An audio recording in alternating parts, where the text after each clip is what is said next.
Hello, welcome or welcome back to my channel. If you're new here, my name is Mary, and today's video is going to be my February wrap-up. I should have told you that I loved you one more time.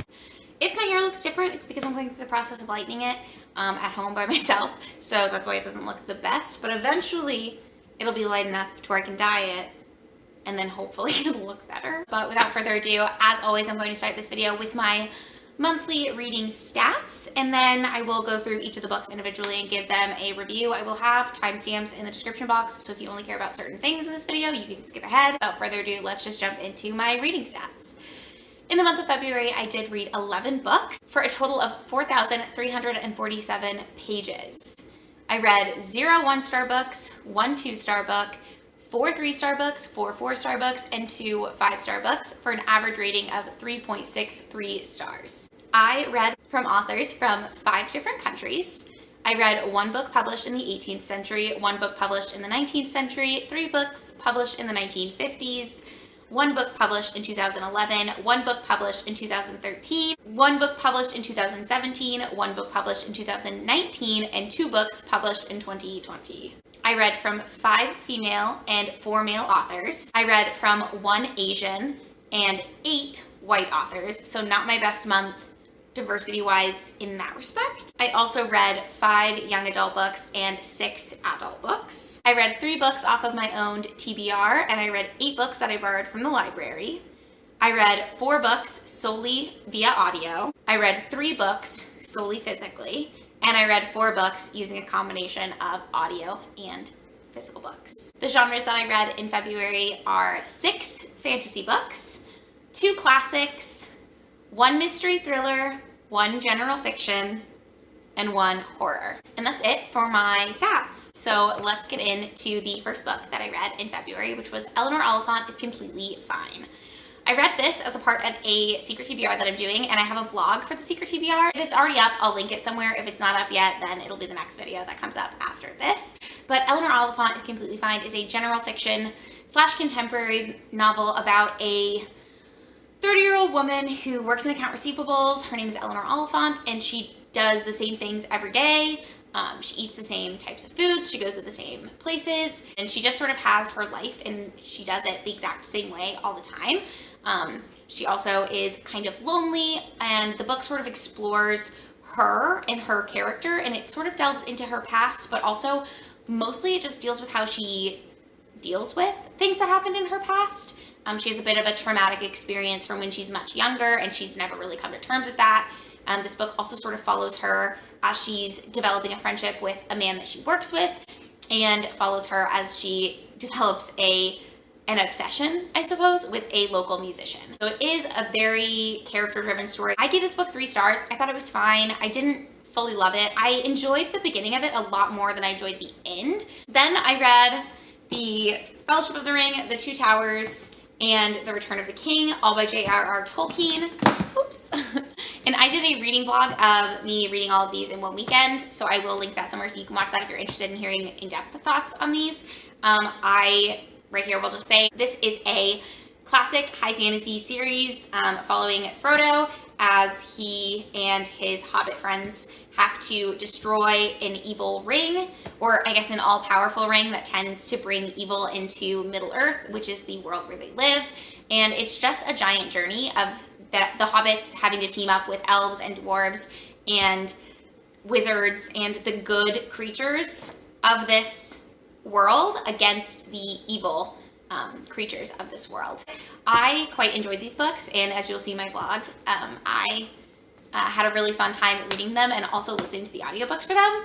I love the movies for these as well. I think my favorite of the 3 books, interestingly enough, was The Two Towers, and then these 2 I both liked equally. I found The Fellowship of the Ring kind of boring and hard to get into. So like I mentioned in that vlog, I would consider, if you were going to read these, I would consider them one giant book rather than 3 individual works as part of a series, just because I think it makes a lot more sense to look at it that way. The next book that I read in February was The Beautiful by Renee, Ahdieh, and I listened to this as an audiobook. The Beautiful follows a young girl on a voyage from France to New Orleans looking for a new life. And when she arrives in New Orleans, she lives in a convent, and we find out that in France, she worked for this premier dressmaker there, and there's a secret society in New Orleans, and one of the women in the secret society asks, what is her name? Celine. One of the women of this secret society asks Celine to make her a dress for a masquerade ball, and then Celine gets wrapped up in this sort of underground world of like magic and magical creatures, and she's not really sure what's real and what's just an illusion. This book does have vampires in it, and it also features a little bit of a love story between Celine and one of the maybe vampires. What I did think was interesting about this book is it's very low key on the paranormal aspects. There are murders that are happening throughout the city by something paranormal, but the book does a good job, in my opinion, of sort of keeping hidden who is committing these murders, and like whether it's coming from the Court of Lions, which is a secret society, or somewhere else, and like who is good and who is bad and who is even paranormal. I also didn't see, there's like a twist sort of at the end that I didn't see coming, which it's, okay, I had this sort of conversation on Twitter the other day. If someone says that there's a twist in a book, I don't consider that a spoiler, because usually you can tell that a twist is coming. And there is definitely a twist coming in this book, because there's whole sections of this book narrated by a mysterious character and you don't know who they are, but they're really melodramatic and talking about how like I sucked their blood. And also listening to this as an audiobook, I think made those sections much worse for me, because the narrator was so annoying for those parts. I also really enjoyed the romance elements in this. I don't always love a YA romance, but I do. There is just something about the cocktail of like vampires in New Orleans with a little bit of romance and like a teenager, but she's still like also an adult, you know, that just works for me for some reason. So I will say that I saw a lot of reviews on Goodreads talking about how unoriginal The Beautiful is, and that's true. I don't think it's like a unique plot. It's very heavy-handed with its references to Anne Rice. I mean, just keep all of that in mind, I guess. But if you like the concept of like vampires in New Orleans and like the little bit of like a gothic romance type vibe, I think you would enjoy it. I enjoyed it. I gave it 4 stars. The next book that I completed was Sense and Sensibility by Jane Austen. This is the first in the buddy read that I'm doing with my friend Amanda from her Pacific Northwest Washington life here on YouTube and also on Bookstagram. We actually did a live show discussing our thoughts and feelings on this book, so I will link that somewhere. It does have spoilers, so if you don't want spoilers, then I guess don't watch it. But this is about Marianne and Eleanor Dashwood, and at the beginning of the book, the girl's father dies, and they are now in poverty, basically, and they have to go live with a family member, and it's just about them trying to sort of find love and sort of marry so that they can stay and secure a place in society. It's very much of the time, and it's very much a Jane Austen, I guess. Like anything you think of when you think of Jane Austen, I feel like is in this book. Even some of the character tropes are very present in here.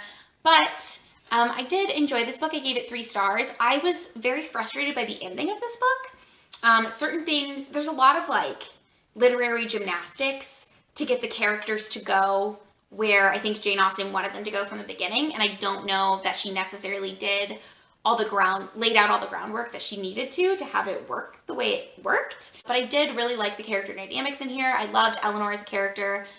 She's very down to earth and responsible and trying to explain things to her younger, more flighty sister Marianne about how the world works.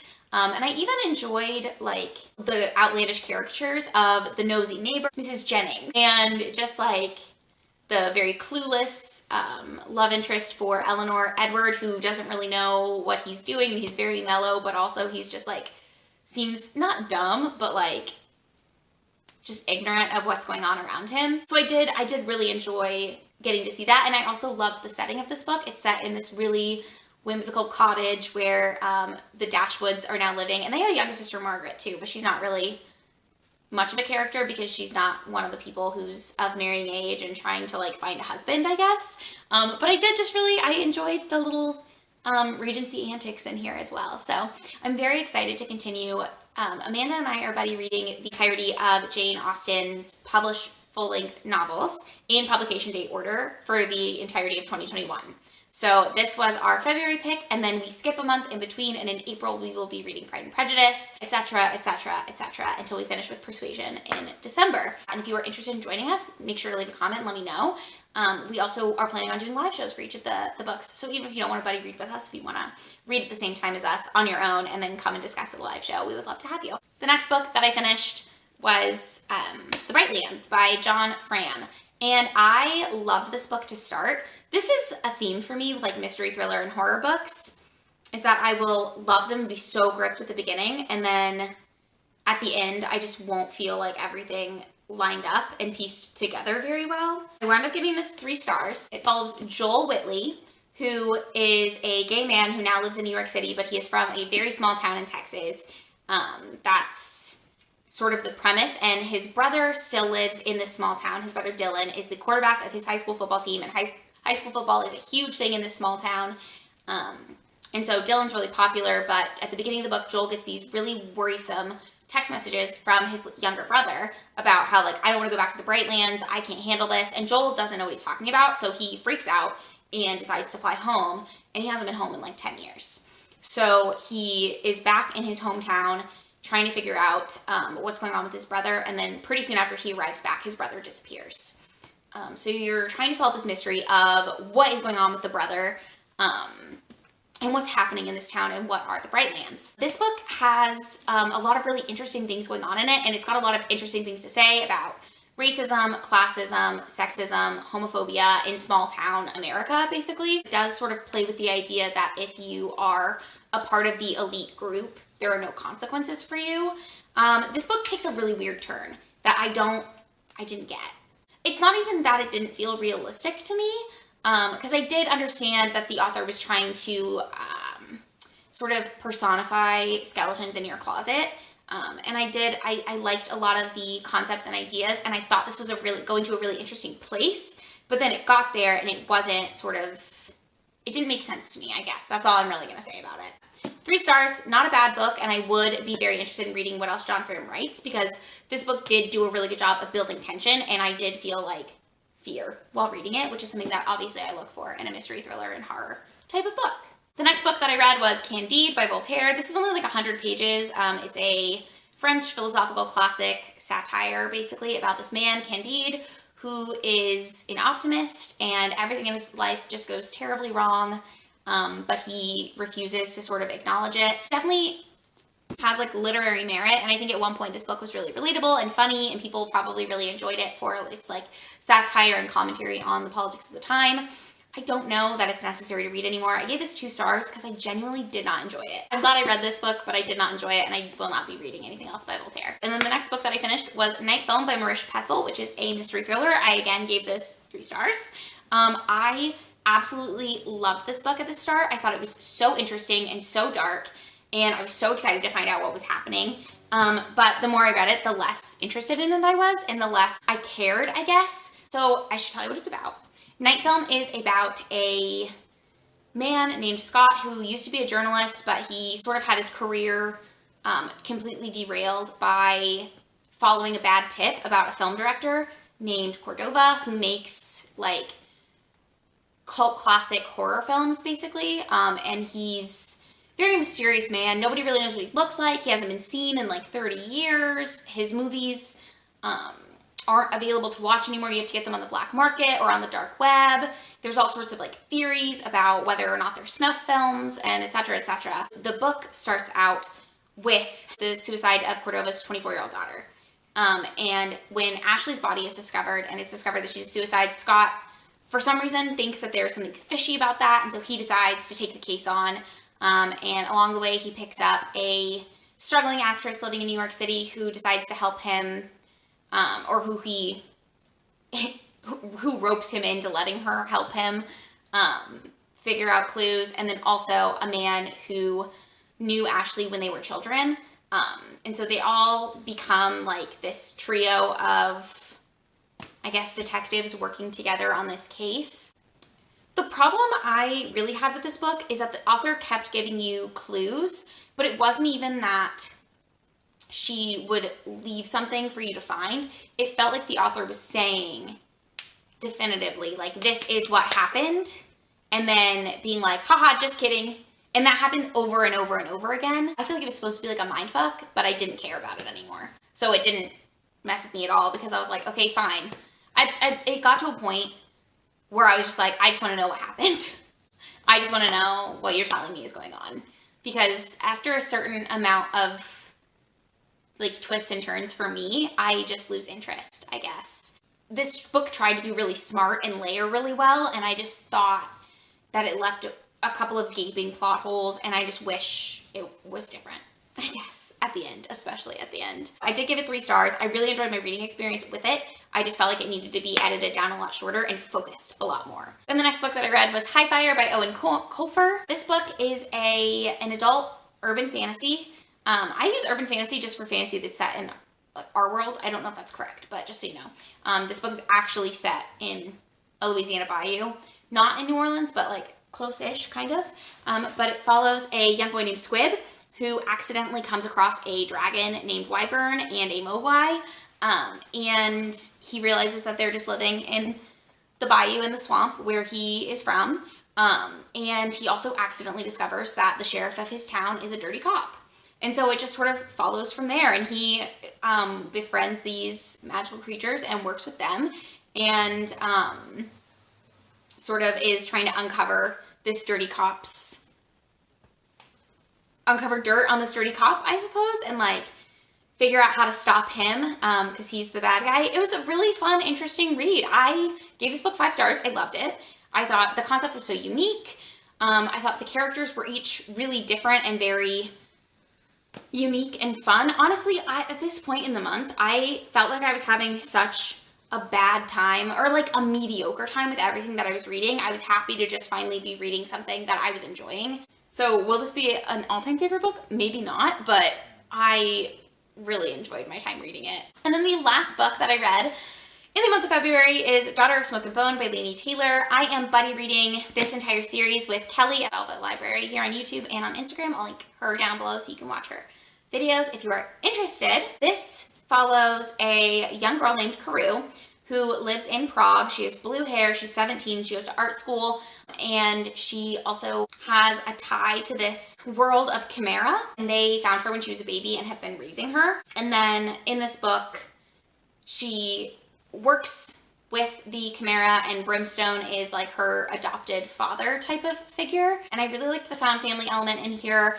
And there's also a little bit of a romance plot that I think was supposed to be enemies to lovers, but to me it just kind of felt like insta-love, which is not my favorite thing. But there are angels in this world, and it's a portal fantasy, so it's set in our world, but for some reason that I don't really understand, the Chimera and the angels are at war in their world, and they are also trying to get back into Earth for whatever reason. But this is a really interesting book. I really enjoyed it. I didn't like it very much at the beginning. It took me a while to get into. With YA, sometimes I have a hard time sort of buying into certain YA characters. Like Carew is 17 years old, but she lives completely on her own. She goes to this art school. She just seemed like if they'd made her 20 or 20 something, it would have made more sense to me and been more believable for me in that sense. I did give this book 4 stars. I really enjoyed it. It was kind of a low 4-star, but it was a 4-star for sure. But yeah, this book has a lot of really interesting things in it. Again, I don't know if I agree with the way this book ended. I don't know how I feel about that, but there are sequels, obviously. So I'm excited to pick up the next 2 books in this series and to read it again with Kelly. So that is it. Those are the 11 books that I read this past month. Let me know in the comments down below if you've read any of these books. Make sure to give this video a thumbs up if you enjoyed it, and subscribe to my channel if you have not yet already. I would love to have you. I post 1 to 2 bookish videos a week, and I want to thank you so much for watching this video, and I will see you in my next one. Bye! I should have told you that I loved you one more